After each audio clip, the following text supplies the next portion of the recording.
From deep in the heart of Central Texas, it's the Best of the Outdoors podcast. Brought to you by Texas Fish and Game Magazine, the voice of the Texas outdoor nation. I'm your humble host, the hostess with the mostest, Dustin Warncke.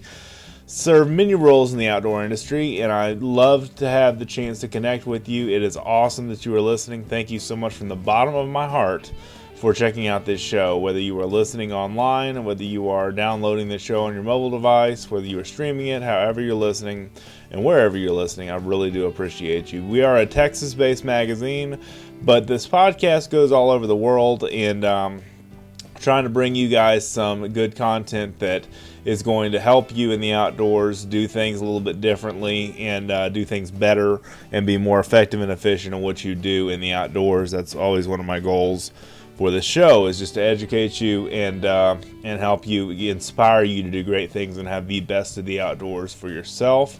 And I really appreciate you guys tuning in and checking out our show. Today I've got Cal Gonzales, my buddy Cal from Texas Fish and Game Magazine, and one of our own saltwater editor, and just an incredible guy. I just love this guy. Love the heart that he has for fishing and for conservation and for making the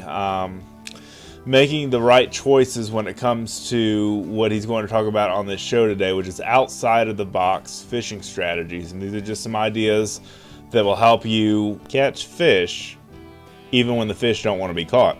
And these are just some different ideas that you probably won't hear on a lot of other podcasts or read in a lot of other magazines or check out in a lot of different blogs and wherever you get your media and your information from.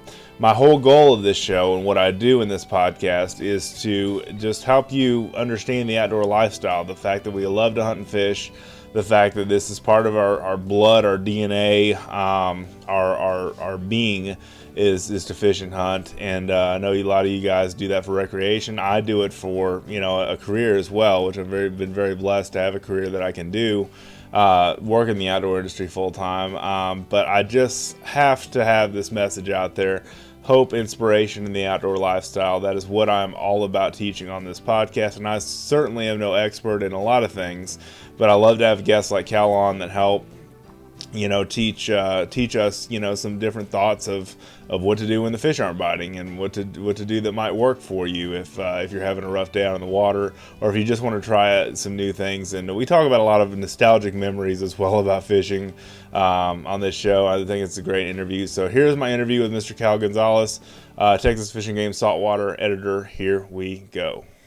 Joining me on the phone, Mr. Cal Gonzales, Texas Fish and Game Saltwater editor. How you doing tonight, Cal? Big D. If I were any better, I'd have to be twins just to handle it. They'd have to clone you? Is that what you're saying, right? Oh, yeah. They would have to clone me, and honestly, I don't think if this world could handle two of me. Two Cals? No, I don't know. Yeah. So, Cal, you live South Texas. What city do you live near? I forget. I live in Edinburgh, Texas, which is right next to McAllen, Texas, which is not the end of the world, but you can hear it from there. That's good. Yeah. That's funny. I like to tell people I live in a really great spot because I am an hour and 15 minutes from South Padre Island. Right. I am 48 minutes from Port Mansfield. I am an hour and 10 minutes from Falcon Lake. And I am an hour and 20 minutes from Choke Canyon. Oh, cool. Yeah, you're kind of essentially located in South Texas in a way as far as getting to a lot of the hot fishing spots. Yeah, absolutely. Oh, yeah, definitely, man. It's a great spot to be. I'm far enough inland that if we ever get a tropical storm or a hurricane, we don't get the teeth of it. Right. We'll get the wind, we'll get the rain, but we won't get hammered. Sure. No, that's good. So it's pretty cool. So you're mainly a saltwater guy for the most part, but you do some freshwater too, correct? Because you've got a boat that can do both. Oh, I'll do some. Yeah, I have a boat that can do both. I'll fish for crappie and I'll fish for catfish. If a bass happens to find what I'm doing attractive, I'll reel one of those suckers in. But with my wife, it's about the crappie. It's all about the crappie.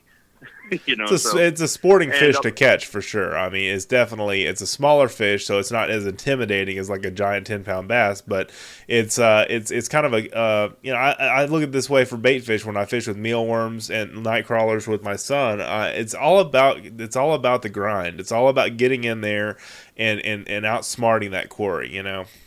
Oh yeah, exactly.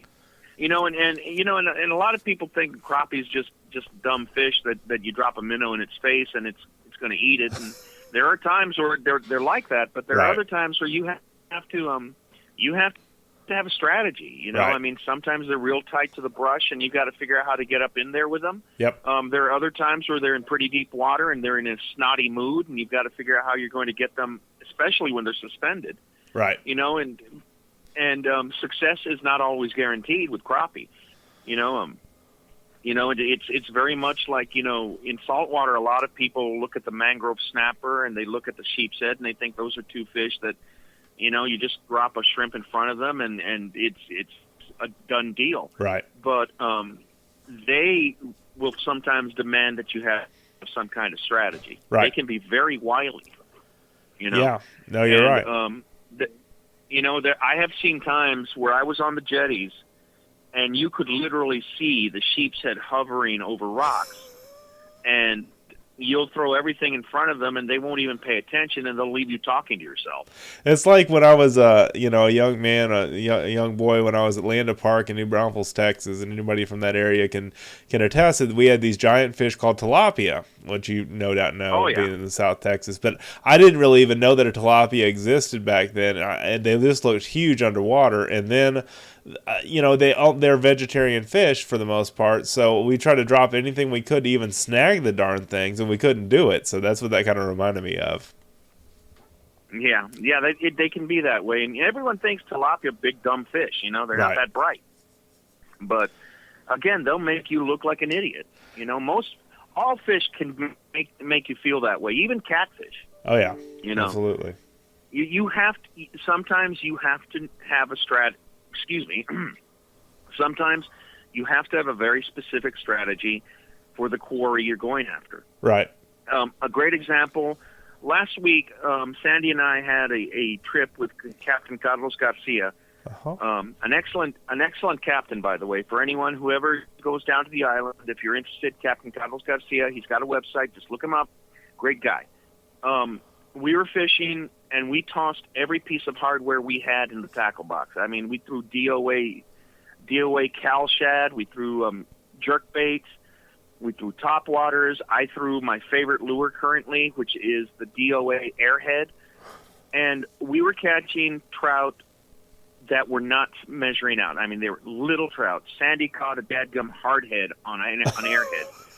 That's how tough it was. That's tough fishing, man. So, you get your hard head on a lure, yeah. I mean, golly. Yeah, you've hit rock bottom. Exactly. So finally, Carlos says, I've got a bucket of shrimp here. Let's try for some black drum. So we set up a couple of bottom rigs. We tossed them out, and I had a hit within 3 minutes of the dead shrimp hitting the bottom, and I reeled in a 19-inch trout. Nice. So we thought that was a fluke. We kept tossing out, and over the next hour and a half, we caught 9 speckled trout, on the bottom with dead shrimp. Sandy kind of preoccupied us for 30 minutes in that hour, by the way, because she hooked and landed a 50-pound stingray. Right, naturally, of course. Leave it to her to do that. Right. Yeah, but we caught a pretty decent box of trout on a very hard, windy day. And we were fishing with dead shrimp on the bottom, Which is like Hardheadville too, right? Am I right? Yeah, that is. And fun, ironically, we didn't catch any hardheads. We caught a skipjack, we caught some pinfish, but we were catching the trout at the bottom on the edge of the intercoastal waterway with shrimp.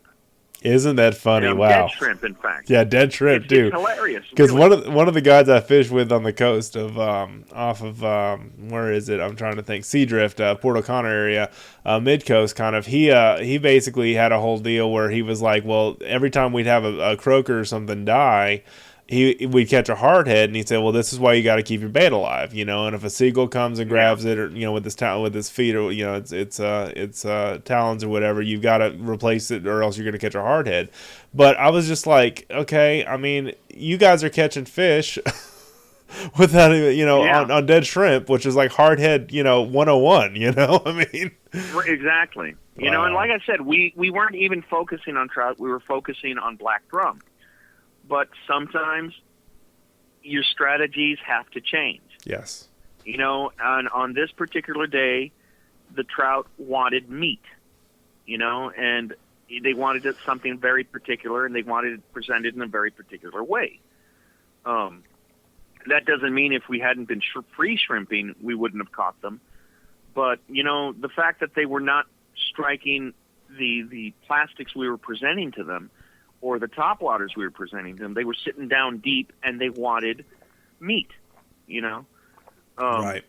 And sometimes when you fish, especially in saltwater, you've got to think out of the box if you want to succeed. Right. The traditional techniques aren't always going to work. So it's not that, you don't always have to go with what is known. You sometimes have to venture into some crazy stuff to catch some fish. Is that your point? Yeah, not just crazy, but blatantly unorthodox. That's kind of crazy, isn't it, Cal? It can be. Blatantly unorthodox. That's pretty good right there. Yeah, I mean, what I think of as unorthodox would be, and I'm going way back in time for this. Okay. Think of the first Sugar Ray Leonard Thomas Hearns fight. Thomas Hearns had this reach that he could probably knock you out from the other side of the ring, and Sugar Ray Leonard was 6 inches shorter, had a shorter reach, but he had faster hands, and the strategy in that fight completely changed. Thomas Hearns didn't go in to try and destroy Sugar Ray Leonard. He got up on his toes and he started using his boxing skills, and he was sticking out this jab that kept Sugar Ray Leonard on the outside. Right. So around the ninth round, Leonard changed his strategy and just started walking in on Hearns and started pounding into him, just blasting him. Okay. And he knocked Hearns out in the 14th round. You saw right there, both fighters used what would have been unorthodox strategies for them. Leonard, the boxer, turned into a slugger. Hearns, the slugger, turned into a boxer. It was out-of-the-box thinking, and for both of them, it was actually very, very successful. Hearns was winning the fight before he got knocked out, and, of course, Leonard knocked him out. As an angler, you've got to think outside the box sometimes. One of my favorite examples is the curly-tailed grub. Okay. The curly-tailed grub is one of the most popular lures in freshwater. Everyone uses it. Bass fishermen, panfish fishermen, striper, anything will hit a curly-tail. Not many anglers use, or at least on the Texas coast, use the curly-tail. Huh. Have you ever used one in saltwater? No, never. That's a good point, really, Cal. Exactly. Yeah, no, I never have. I learned this off of Captain Larry Corbett, who was my mentor when I first started using lures in saltwater. He had a bag full of H&H curly-tails in, of course, red and white, and we started throwing them on a day when the weather was hot, the water was in the 80s, and wow. the fish were just in a very negative mood. Yeah. So what we did was we found some deeper water by the color change, and we started tossing them out and just slow rolling them, not twitching them, just slow rolling them near the bottom, and we started catching trout. After that day, I always had a supply of curly tails in at least 4 different colors in my tackle box, because you never know when they're going to work. And here's the thing. On a football head jig, they are absolute stone-cold death on flounder. Really? Yes. I can see that. I am not kidding. But you think of a football jig being used more for a jig, like a bass It's jig. a bass jig. Right. Yeah. I'd never thought of the football jig or jig head in saltwater before. Well, the reason I use the football head in saltwater is that I learned that you can keep contact with the bottom a lot more effectively with a football head than with anything else. That's a good point. I know that, and I know that there are bottom bouncing jig heads for saltwater that are out there. But the football head doesn't bounce. It drags along the bottom, and that is the exact strike zone where you want to keep the lure. Because, yes, flounder will come up and attack jigs in the mid-depths and even on the surface, because I've had a flounder hit a topwater before, but they're bottom hunting predators. And they attack crustaceans mostly and mud minnows that tend to gravitate to the bottom.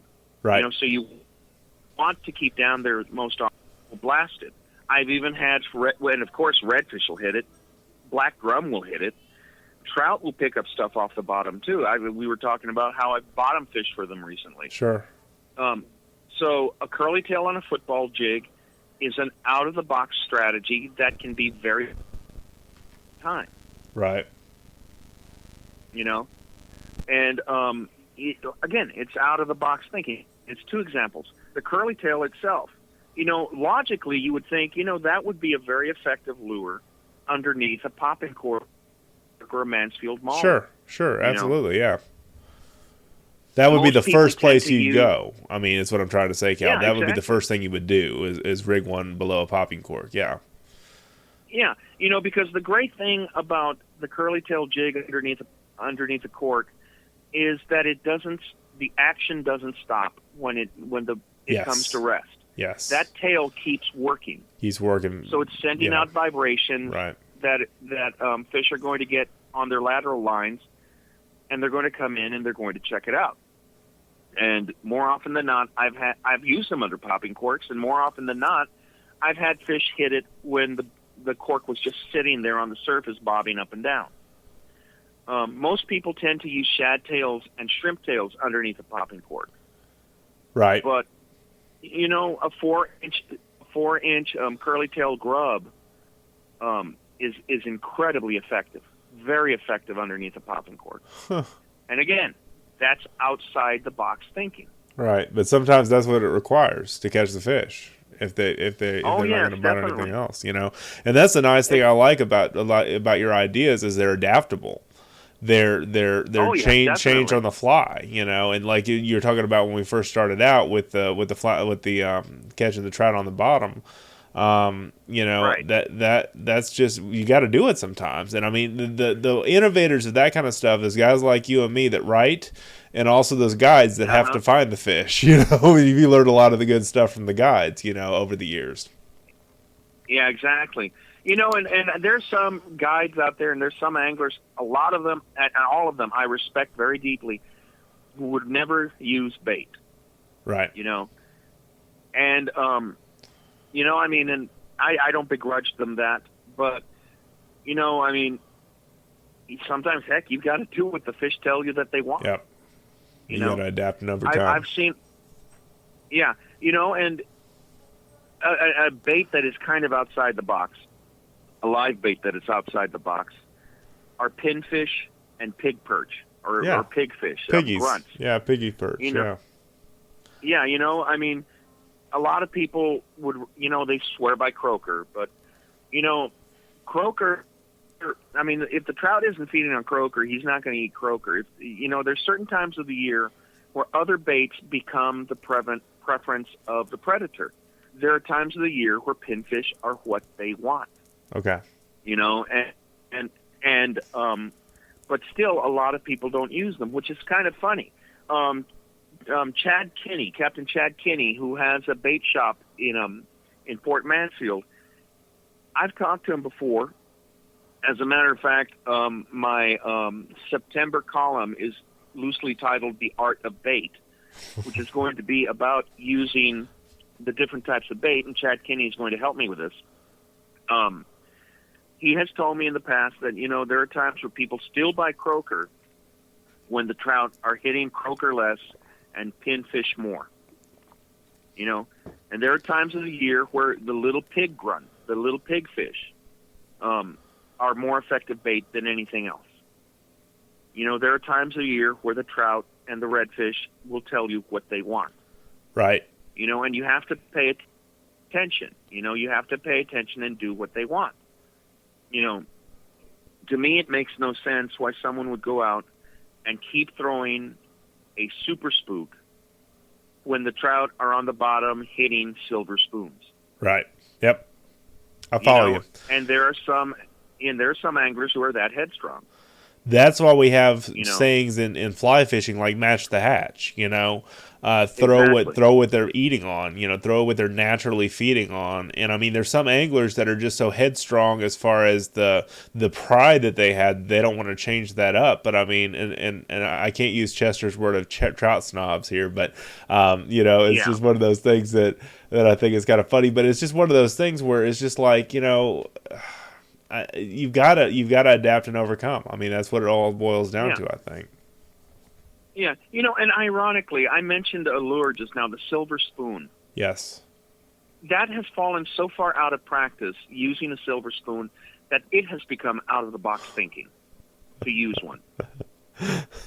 and you that as far as for trout or for redfish or for what? For trouts, for speckled trout. Okay. Because there was a time where that was the only lure available, was the silver spoon. Right. And literally millions of pounds of trout were caught with the silver spoon. But as plastics started, as the advent of plastics came around, the silver spoon fell more and more out of practice. And I can tell you, there are times, if someone put a gun to my head and said, "What are you going to take wade fishing?" "Oh, I'm going to take a silver spoon." You can fish a silver spoon up on top. You can fish it on the bottom. Right. You can fish it in the middle depths. You can burn it. You can slow roll it. Yep. It's a very versatile bait, but very few anglers use it anymore. So it's become out of the box. That's interesting. You say that, but I was fishing out in Louisiana, southern Louisiana, I guess it was 2017, so it's been a couple of years ago now, maybe about a year and a half ago. And I was fishing with a guide, and his whole deal with fishing the marsh was to throw a spoon, a gold spoon in his case. There you go. And so he said, this is why we catch bass and we catch redfish both on gold spoons, and it's kind of our little ace in the hole when the fish aren't really biting, because that day they were just kind of lockjaw. They weren't talking. They weren't coming in the boat. And so I basically was just like, well, that's kind of ingenious. I would have never thought that as a regular angler. I was thinking, well, what about this Z-Man over here, or this DOA over here, the soft plastic, or the hottest, sexiest thing? And it's just like, sometimes that's not what they want. You got to feed them what they want. So exactly. You know what my favorite trout and redfish killer in the surf is? What's that? A 3/4 ounce Castmaster chrome with a blue stripe on it. Slab? And that is my lure of choice for the surf. You're talking about a Castmaster slab, right? Yes. The slab, slab. And you want to know why? Okay, I'm listening. In the summers when I wade the surf, the southeast wind can be pretty stiff. Okay. And when you're surf fishing, you are facing the southeast wind. But whether you're using bait casting tackle or spinning tackle, you can punch that 3/4 ounce slab into the wind and get a 50-yard cast. And it has a wobble and a flash that has always been very effective. Because of that weight, you're talking 3/4 ounce. Is that what you said, right? Yeah, it's not just the 3/4 ounce; it's the shape. Oh, the shape of it too. Yeah, I was going to say that next too. Yeah, absolutely. Yeah, they're very dense and they're very aerodynamic, and they will go out there. A tip. I'll use Johnson spoons out there, but if the wind is up, they'll catch the spoon up in the air, and I'm picking out a bird's nest. Right.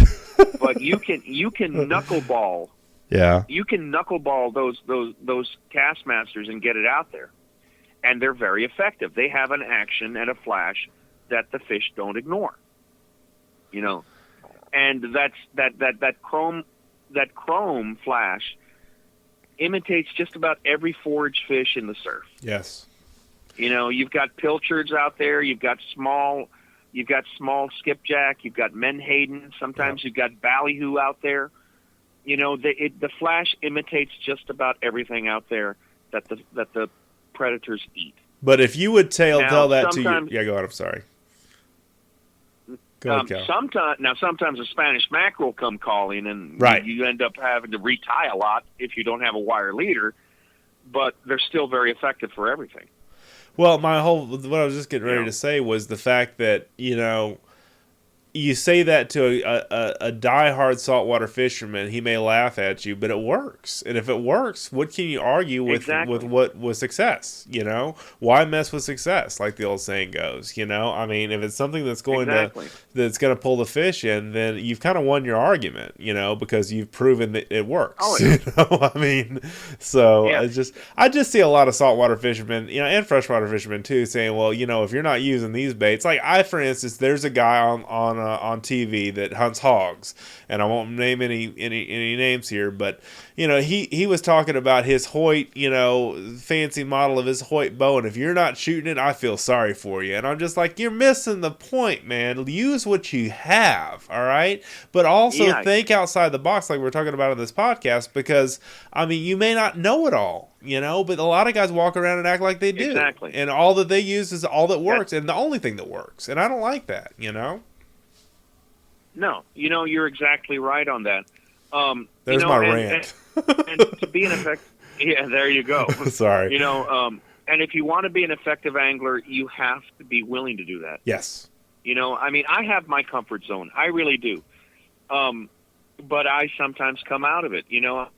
I mean, another lure that I don't see anybody in saltwater down here using, and I learned about it in Florida from a couple of other anglers. I use 4-inch tubes. Okay. Like the Strike King coffee tube. I like the larger tubes because they have better action. Which is more of a freshwater bait, correct? Am I saying that right? It's more of a freshwater bait? Definitely. Yeah, that's what I figured. Bass bait. Yeah. Yeah, that's a big time bass bait. Yeah. I like throwing tubes, especially in the white and in the dark brown. Okay. Great actions, and when you're working on fishing along the intercoastal waterway up here or down here, I mean, you have contact with the bottom, and they have a great spiraling action as they go down. And I've even learned how to rig them, and I'm hoping that I can get this film for the website. I'm trying to talk my wife into being my cinematographer for this. Good luck. It's called the Stupid Tube. Okay.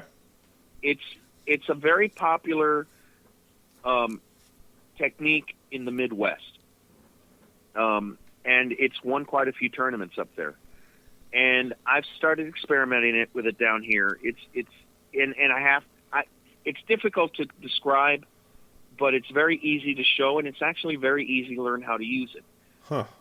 But the Stupid Tube has a very interesting action as it sinks, and it's very attractive to redfish especially, because redfish will see it coming down. It looks like, I guess, like a dying bait, and they just charge it. And I've caught some nice redfish with it. It's, again, an out-of-the-box strategy for salt water, but it works. I love it. I think that's great. And the other thing I was going to mention to you real quick is back to the football head jig. Isn't it a good idea to use, and I'm not plugging Z-Man here by any means, but the main thing I bring up here is their Elastec material that they have, that they make their like the trout trick out of, okay? It floats. Okay, yes. And so I would think a combination of a football head jig with a jig head with a floating, so it would always pull. It would even aid in adding the buoyancy, stand straight up on the football head. Yeah, exactly. That I kind of just thought that would be a unique combination, for outside the box fishing. Yeah, and that makes me think. I kind of wish these baits were still in production, because I'd love to use them in saltwater. I don't know if you remember them from when you were a little kid. Creme used to come out with a Yes. tube worm. Yes, I do. You know. Crem's the one that invented the plastic worm, as they say it. They tell me that at Yeah. ICAST every year at least, and I imagine that's true. But I was kind of like, that's kind of cool. I mean, they kind of innovated plastics for fishing. Exactly. And I guess that their tube worm fell out of favor. I used to love using them when I was young. When I was a Tube kid, worms, yeah. I'd go and fish. Yeah, I'd fish with my grandfather's stock tanks, and that was all I used were tube worms, and caught all the bass that I could with those dadgum things. They were really cool. Now imagine using one of those things in saltwater. Wow, Cal, that's way outside the box. I don't know. I don't know if that could work. Yeah, it is way out of the box, but how cool would it be to throw those around the jetties to see what would kill it? Right. I think it was Chester who once wrote that he had used one of the little Creme double hook worm rigs with the propellers on it on the jetties once, and lost the biggest trout of his life that had grabbed it. I'm not sure if it was Chester. We'll have to ask him about that. We'll have to ask. We got to get all three together on the podcast again, like we did. Get a show together. To do that. Just a phone show, because we've done a couple of light ones. Back together. Put the band back together, exactly. But no, you're right. And I mean, I still remember those growing up. Is the double hook, the double hook with the propeller on the front, Creme lure. I mean, that's like a iconic classic. Lure there, and to use it in saltwater, it's just like it's foreign, to a lot of people. Yeah, but think about this. I don't think any respectable adult bass fisherman would ever buy those. It was always 12, 13-year-old kids like us. We saw those things. They were like $1.29. Yep. And we'd buy one. They caught us. Yeah, exactly. We'd buy one. It had the classic Snell loop on it that you tied your line to, and you'd go and you'd fish in irrigation canals and stock tanks and everything, and by God, it would catch bass.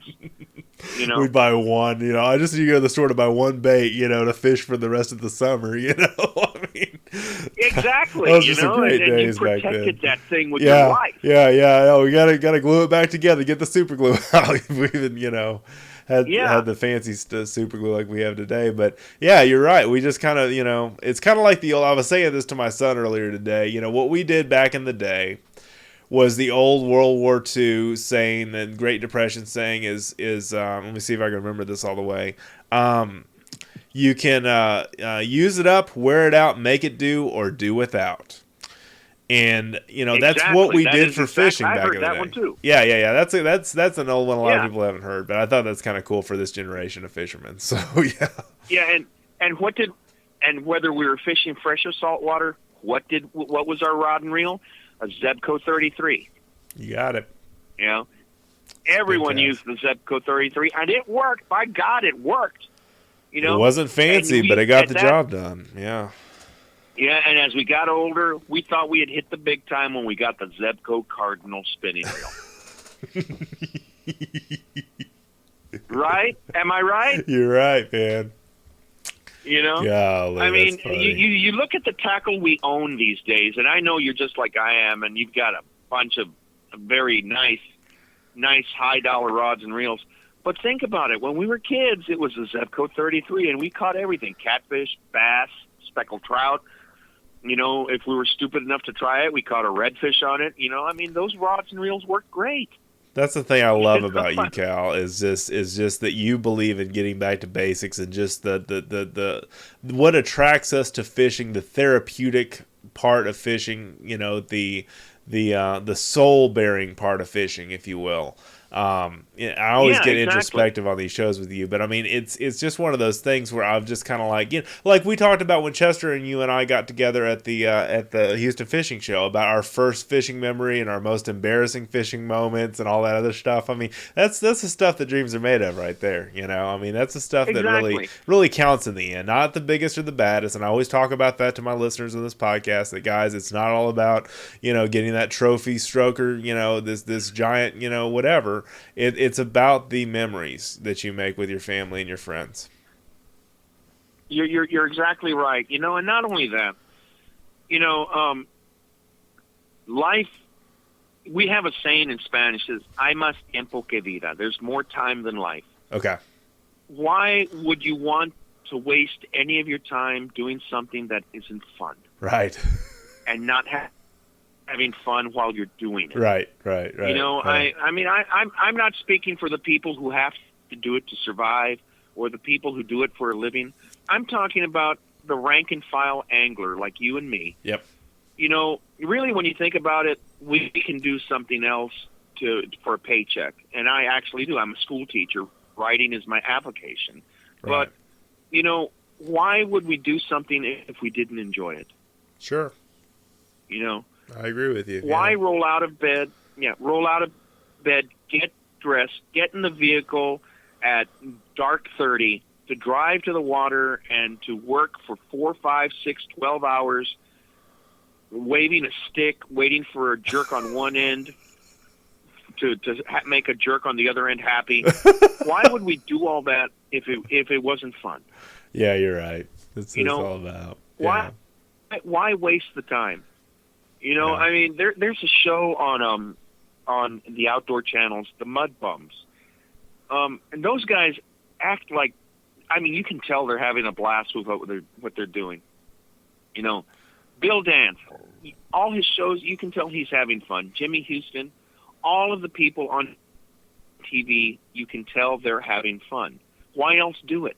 Right. They all seem smart enough and ambitious enough that they could make a living any other way and be successful. Sure. You know, you've got to have you have to enjoy what you do. Absolutely. Otherwise, you know, you take up something more banal. You take up something more banal like golf. Right. You know? Yeah. Which is interesting to some. That's and cool. Even that. Yeah, and everyone. Let me say this. My dad golfs. He's going to try and get me to golf this summer. Don't write to me telling me that I misunderstand golf. Please don't. Okay. Oh my gosh, that's funny. You know, yeah, but you know, I mean, fishing. You know, and there's a bit of a thrill that I get when I do an out-of-the-box strategy and it works. Yep. You know, and I walk out going, yeah, it worked, woo! But there's plenty that you tried, I know, because you're like me. I'm actually smart. Yeah, there's plenty you've tried that haven't worked, too. I mean, we've all been there. That's how you get the outside-of-the-box strategies anyway. But I find it funny that you as an outdoor writer and a saltwater editor, you know, are like because I normally would expect somebody that guides full-time to come out with the outside-the-box stuff. But to have you on the podcast was just, what a great idea. I mean, that's awesome. I didn't even think about this when we sat down to record this. I was just like, what's Cal and I going to talk about tonight? And I'm just like, well, that's perfect. Outside the box strategies for saltwater fishing. So yeah, you know, well, let's face it. The orthodoxy doesn't always work. Right. Which is the whole point of this show, is just to give people some other ideas for trout or redfish or flounder or whatever. You know, the holy trinity therein of you know, inshore saltwater. But I mean, the more I fish, and I've fished for most of my life, I mean, just like you have, Cal, it's just one of those things where it's not that big of a deal if it doesn't work or if it works. It's all about the journey. It's all about the experience. It's not all about just you know, if it's going to hook up with something. But it's all about trying new things and finding the things that work, you know, and you know, so that's just and let me put this message out to your listeners. Sure. You probably watched some show where they're fishing in some exotic place and they're using some strategy, and you're sitting there going, hey, that might work over here. Go ahead and try it. Who's going to say you can't do it? Yeah, absolutely. You know? And the worst thing that happens is you don't catch any fish. Right. Yeah, you know, I get that. Don't be afraid. Don't be afraid to try anything. I love about you, Cal, is that you're bringing over like freshwater baits and strategies and lures and stuff over to saltwater, and you're talking about cases where it's really paid off, you know. And I mean, it sounds crazy, but I mean that's kind of the basis of this show. What we're talking about is bass fishing for saltwater, you know. I mean, in a way, for some of the stuff at least. So. Yeah, well, exactly. You're exactly right. I know that. I know that a lot of fishermen up in Sabine and in the marshlands use spinner baits. Oh yeah. And the irony is that when I was 12 years old, I was spending the week at the old outdoor resorts in Port Isabel at a friend's campground, and there were some flats nearby, and I had brought along an old H&H spinner, a yellow H&H spinner. That's another kid's bait. I know tons of kids who have bought that thing to go fishing for bass. Well, I had brought it along. So I went out to this flat near the campground one early morning, and I was waiting, and I was throwing that thing, and I caught 13 trout. Now, this was before the 10 trout limit and before the 5 trout limit. I caught 13 keeper trout. Yep. I was happy as a clam. I was strutting like a peacock, and I walked over to the fish cleaning station there at the outdoor resorts, and some old coot was there, and he asked me, what did you catch all those fish on? And I showed him. Yep. I showed him the spinner tied to the end of my rod. And he called me a liar. Oh, my goodness. Because trout don't hit that bass bait. Obviously not. Yeah, you must be mistaken, sir. Yeah. Well, let me tell you what. That old man telling me off like that, I put that yellow H&H spinner bait back in my tackle box, and I never use it again. Oh, man. And I knew it worked because I'd caught the trout. Right. But he told me that it wasn't supposed to work, so I stopped using it. Oh. And that was terrible. Yeah. But that was the first time I did outside the box. It was really quite by accident. I just thought, well, the bass liked it. Why not a trout? You're just chunking and winding away, and there you go. And to think about it, one of my first spinners was a yellow one, actually, a yellow with a yellow skirt and everything. It was I don't know what brand it was, but I still have it, and I've got a worm trailer with a curly tail on it too. And it caught a lot of fish back when I was a young man, and I still have that same lure. So it's funny you mentioned that, because we all have things that are nostalgic for us, and that was one for me, and it's still in my old tackle box in my garage. Yeah. I know some people, I'm sure, out there who have looked at a white Mepps Aglia or another inline spinner like that, and one of the little 2-inch ones, and say, I wonder if that would work under the lights. Well, try them. Why not? Exactly. They have flash. They have flash to the right size. It's not like the trout's going to go, oh, that's a freshwater bait. I'm not hitting it. It looks too freshwater for me, so I'm gonna. Yeah, that's a little suspicious. I'm a trout, and I'm gonna be a snob about that lure. Yeah, no, fish don't think like that, man. They think food, and they think about making more little bitty fish, and that's the two main things they think about. So, yeah, and the great thing about a little itty bitty inline spinner, now I'm probably gonna just have to try it some night. A little itty bitty inline spinner like that. The blade gives off a vibration, Yes. And these fish are going to feel it. Yes. It's going to stimulate their lateral line, and they're going to come to investigate, and they're going to see the flash, they're going to see the shape, and I'm sure they'll pop it. If nothing else, just out of sheer curiosity. Berkeley Gulp has their mud minnow lure. I've seen that. That thing looks it looks, to me, it looks more like a goby. But I'll tell you what, they work like gangbusters. Huh. That's another. Mud minnow, huh? The sassy shad. Yeah. The original Mr. Twister sassy shad. How many of our older listeners out there and older readers have used the sassy shad in saltwater and been very successful?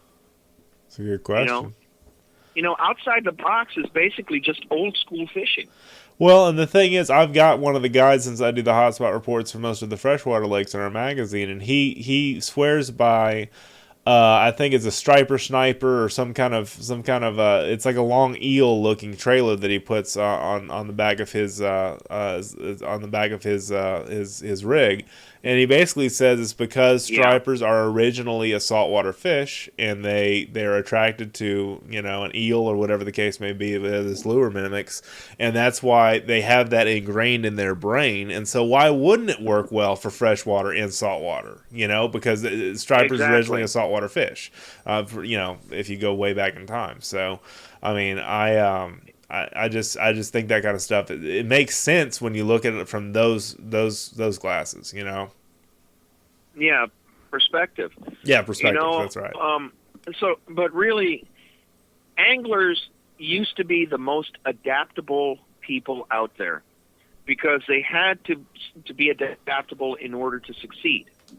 Now that sport fishing is more the norm rather than the anomaly, I really am afraid that some of that adaptability has been lost. And that's a pity because, I really believe that the thinking outside the box, the adaptability of it, is something that enhances the experience. And you get a sense of satisfaction, like I've mentioned before. Right. Sure. Yeah, that you tried something that worked out that not a lot of other people may be using or think about using, and I mean, there is some kind of sense of accomplishment when you pull something like that off. I've done it in freshwater and saltwater both, but I mean, I know how that feels, and that's one heck of a good feeling. It's why we hunt and fish. One of the things, that kind of, hey, I tried something that worked. It's kind of like me urban bow hunting. Nobody believed I could shoot a 120 class deer in a lady's backyard, but I did it in 2014, and he's hanging on the wall right behind where I'm recording this podcast. Because nobody else has done it or thought to do it doesn't mean that you can't go through and be successful at it. So I think that's a great point. Yeah, you're exactly right. And again, it's an enhancement of the overall experience. Right. Absolutely. Yeah, it really is. A few years back, almost a decade ago, I wrote a piece about the late Albert Rutledge and a group of his friends who had fished the Laguna Madre since the 30s. Oh, goodness. Way back. Think about that.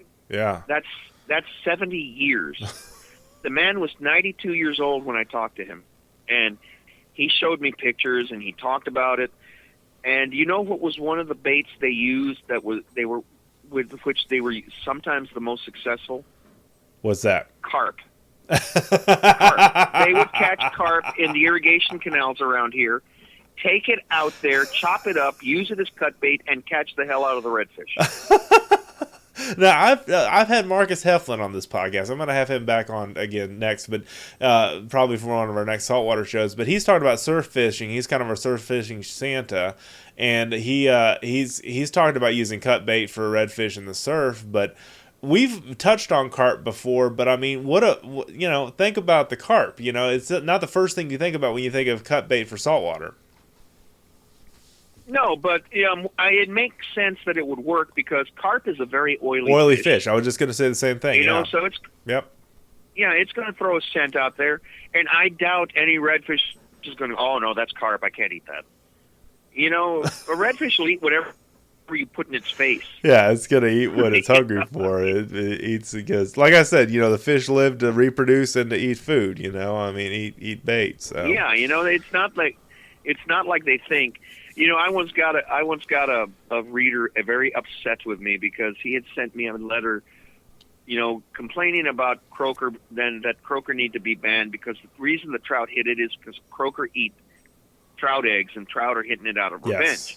I've heard that. I've had a guy on the podcast actually make that point on this show before. So yes. Yeah. And I actually wrote back and explained at length about the reptilian brain, which is what fish have. Yes. And that they are unable to formulate, because they lack a frontal lobe, they're unable to formulate emotions. And they're unable to think cognitively. You cannot tell me that a trout sees a croaker and says, "Oh, it's a croaker, I'm going to kill it." No, they look at a croaker and say food. Exactly. You know, They don't that's think what of it is. eating their young, eating their offspring eggs. You know, they think of it as, hey, I'm hungry. And I've actually had a guide on here that talked about the reason why trout hit croaker is because of that reason. Is because they have Yeah, that instinct that they're going to eat their eggs, and so that. But I never really bought that whole idea. So I like that you brought up the yeah. reptilian brain. That's smart. Especially when you think about what do big trout sometimes eat when they see it? Right. A little trout. Yeah. You know, and it could be their offspring. They don't care. It's food. It's protein to them. Right. You know, I mean, you know, it doesn't surprise me that Albert Rutledge and his cronies used carp, and that the redfish ate it. You know, like I said, they don't think about it. It's food in front of them. They're going to eat it. Yeah. You Sure. know, but using carp in salt water, now that's outside the box. Way That is outside really the box. outside the Yes. box. Yep. You know, I know. you know, and you know, the first person who ever used chopped up skipjack to catch trout and redfish, that, you know, that was an outside the box moment. You know, and you know, a lot of our successful trips are from outside the box. You know, that's just how it is. You know, changing the species you're chasing Yes. is an outside the box strategy. You know, there was one time I remember a friend of mine and I went out and we were trying to catch trout, and there wasn't a single fish biting. As we were coming back to the boat ramp, I don't know why, we just kind of out of speculation, we dropped anchor underneath the Queen Isabella Causeway and started throwing live shrimp up against the pilings, thinking, well, maybe we'll catch a mangrove snapper or two. Right. And what we ended up doing was we caught a double limit of some of the biggest sheepshead you've ever seen. Oh wow. You know, and that was a change up in strategy. That was an outside the box moment, and it saved the day. It saved the trip. And we went over and we were there at the fish cleaning station, filleting out these sheepshead, and all these boats were coming back in with empty coolers because they had beat the water to a foam trying to catch trout and redfish, and the trout and redfish just weren't cooperating. Right, but the sheepshead were right. You know. Oh yeah, the sheepshead were. You know, I mean, and there are times where I have changed up and gone after mangrove snapper. One of my best memories of that was my wife and I had a couple of really dear friends, John and Gina Breitmeyer, and we had decided one night we were going to go down to Port Isabel. We were going to jump on one of the party boats, go around, chase sand trout, catch a bunch of sand trout.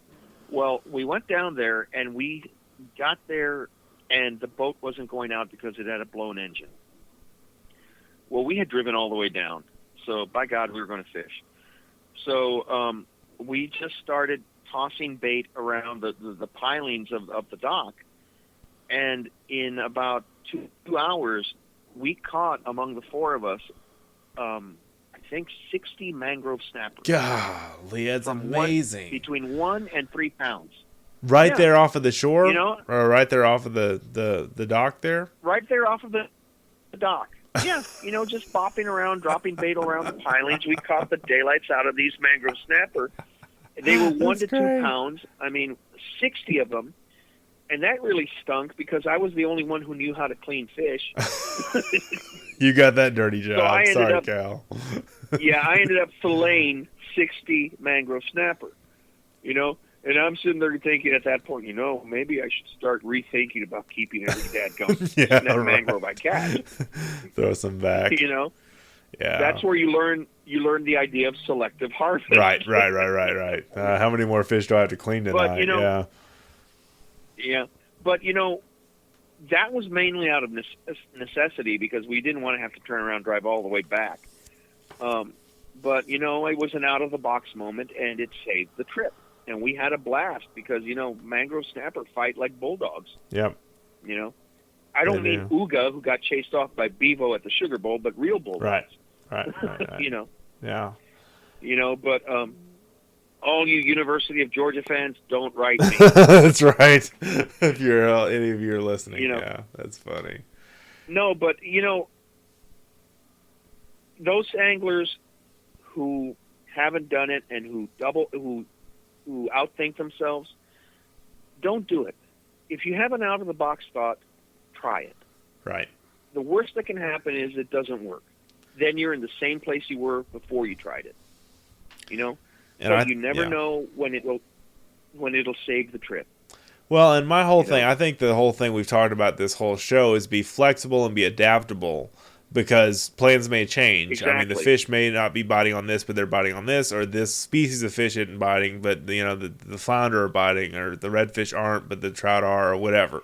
I mean, just having that, because I've run into so many, and I talk about this a lot when I talk about outfitters and guides, Cal, is just because I book hunts for a hunting ranch, is one of my many roles in the industry, and the one thing I just say is just show up with a good attitude, okay, and have a tip for your guide. Yeah.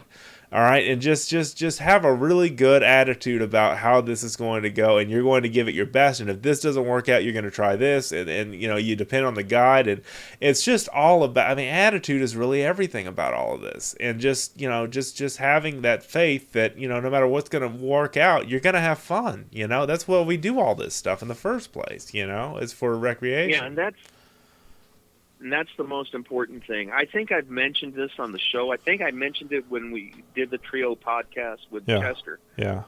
One of my most memorable trips with my wife and son, I had mistimed the trip, and we got to the island at drop dead low tide. Yep.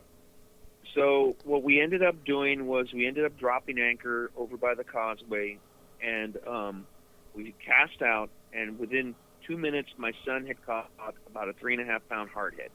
Wow. And then we started catching more hardheads. And I said, all right, let's go. This is just hardheads.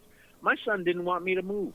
He was catching hardheads, and he was having a blast. It's a fish, Dad. I love it. We stayed there for 3 hours, and we caught hardhead after hardhead after hardhead. And he was having fun with these big hardheads. And finally I said, we ran out of bait. I said, all right, let's go. And so we got to the ramp, hooked up the boat, and we drove home. And as I put my son to bed that night, he throws his arms around me, gives me a big kiss on the cheek, and says, thanks for letting me catch all those big catfish, Dad. Oh, man. That's a hell of a memory. It's still one of my favorite memories. Sure. And the hardhead saved the night. Yep. I would have probably been going all over the place trying to find something else to catch, and I doubt my son would have had the fun he had just catching hardhead catfish. Sure. No, that's. Think outside the box, guys. Adapt to your situation.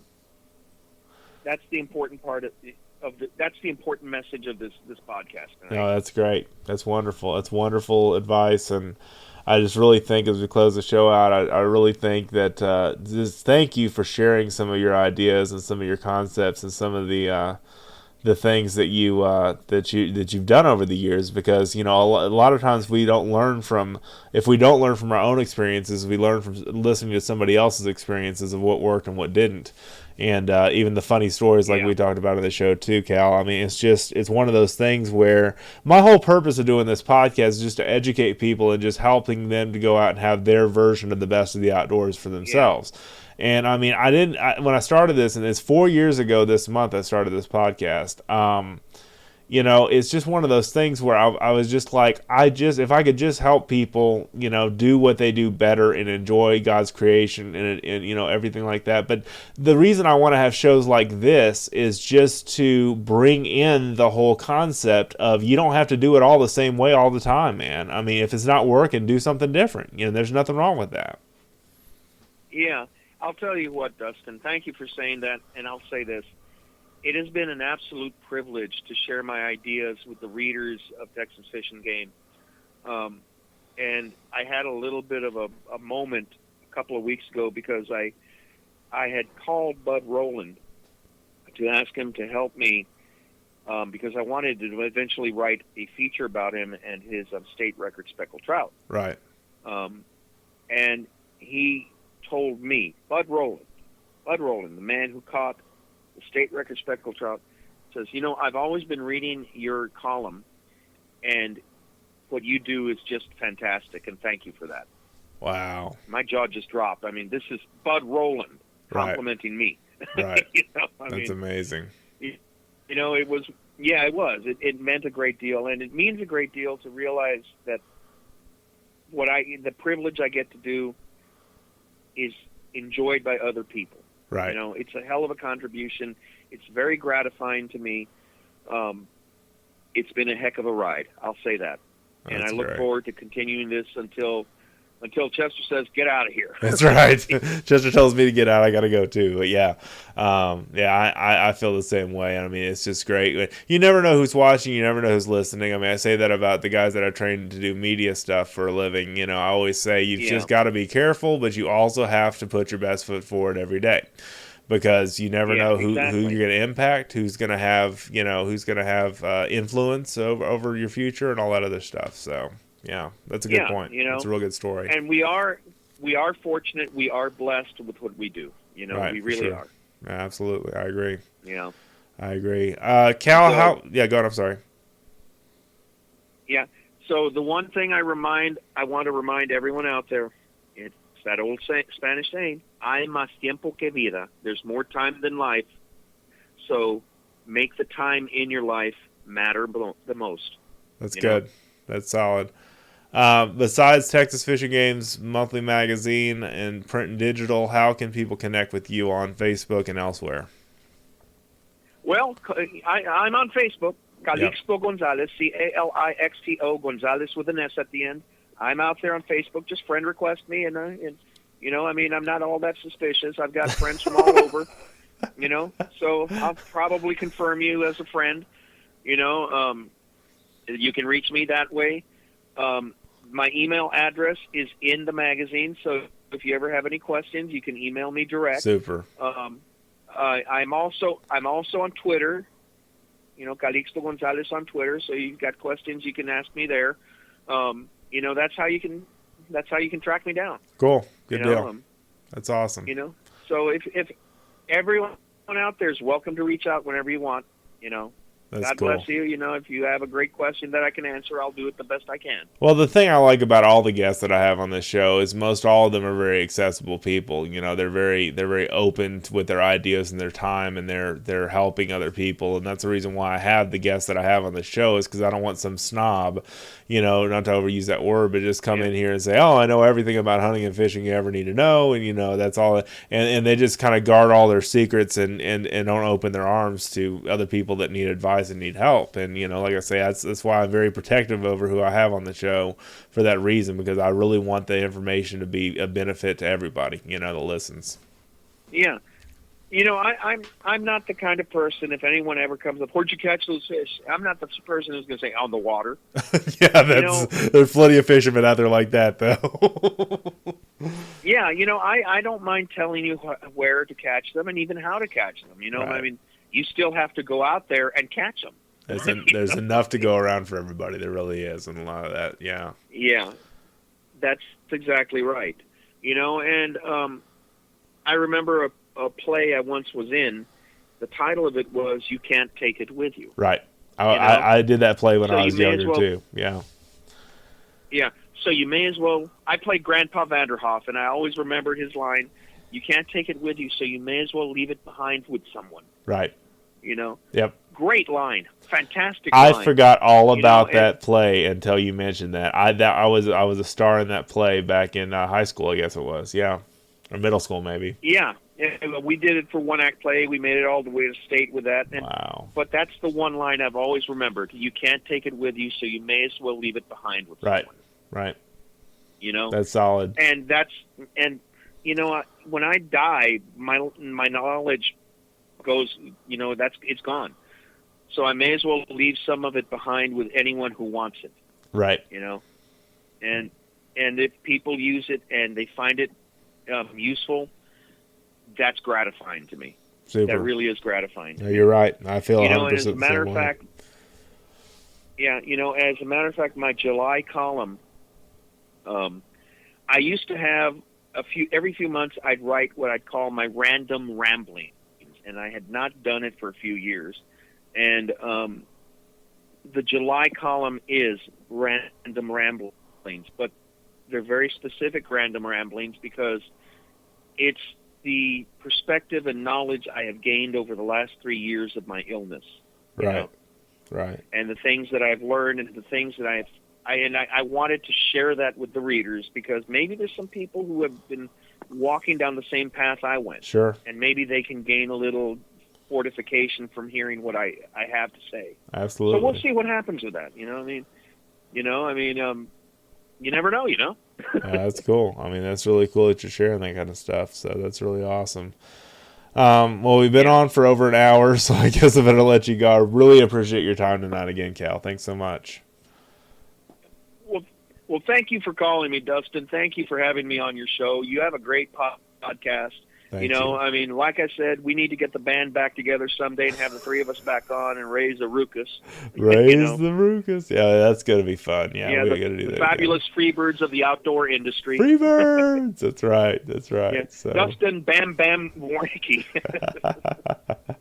Oh, my gosh. So, well, thanks so much for joining us, Cal. I appreciate you. Yeah, you take care, brother. God bless you, and God bless you, everyone who's listening to this, guys. And there he goes, ladies and gentlemen, Mr. Cal Gonzales. Yes, I realize this podcast is a little bit longer. If you're still listening, thank you so much for doing so. Cal and I just get off on tangents and just start talking, and I just turn on the microphone and just kind of run with it whenever I get him on the podcast. So I'm really, really, really enjoying having him as part of our show and a continual kind of fixture in our show going forward with me, him, and Chester, Cal, and I. Doing the iCast show hopefully again this year, coming up in the future. And did not go to NRA this year, guys. I know a lot of you guys look forward to my NRA coverage as far as that being a guns hunting, marksman, shooting, content that you get from me, that you got from me last year. The reason is the tickets were a little bit more expensive to get up to Indianapolis where they held it this year. And it was just a really, crazy. It was my anniversary week, and there were a lot of compounding factors that kind of determined me not going this year. But still, great things to come. Got great new guests lined up to come on the show, and some you've heard from before, and some you haven't. I love this stuff, guys. So if you've not done so already, do this every episode.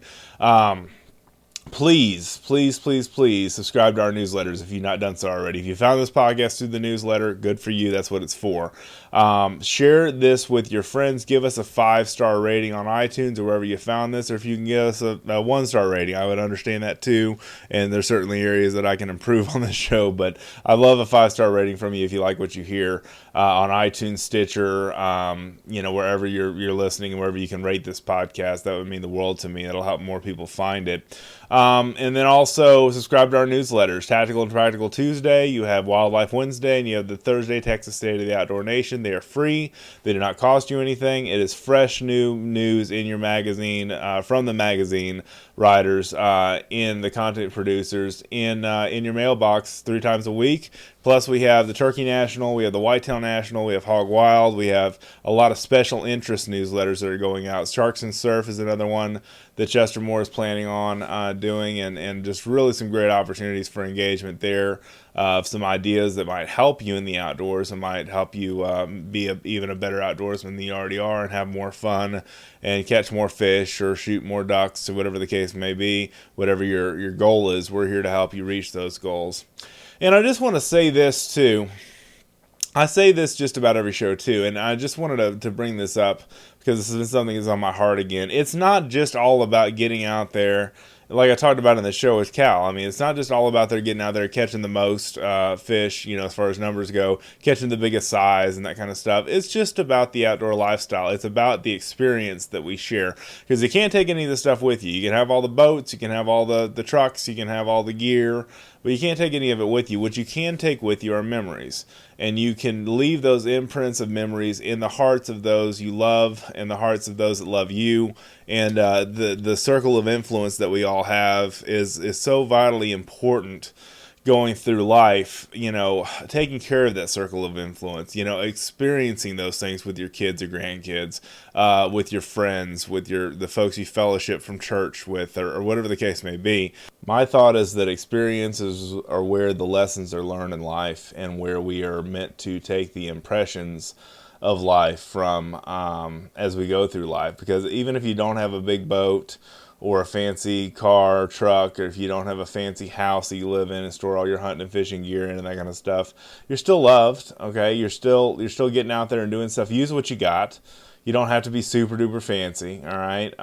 You don't have to just go after one species of fish or one species of game to hunt or whatever the case may be and just say that that's your end all be all and that's all you ever want to do. Just branch out and just spend those experiences with your loved ones in your life. I mean, that's one thing I wanted to bring home on this show, because Cal and I talked about that kind of in detail, of some things that we remember when we were growing up, bass lures that we used, and and crappie lures and all kinds of different catfish bait and all this different kind of stuff that we grew up around. Sharing that experience with the other ones in your life, is really what makes life meaningful. And I'm really big, as you know, if you listen to me much at all, really big about meaning, significance, and purpose in life. Meaning, significance, and purpose.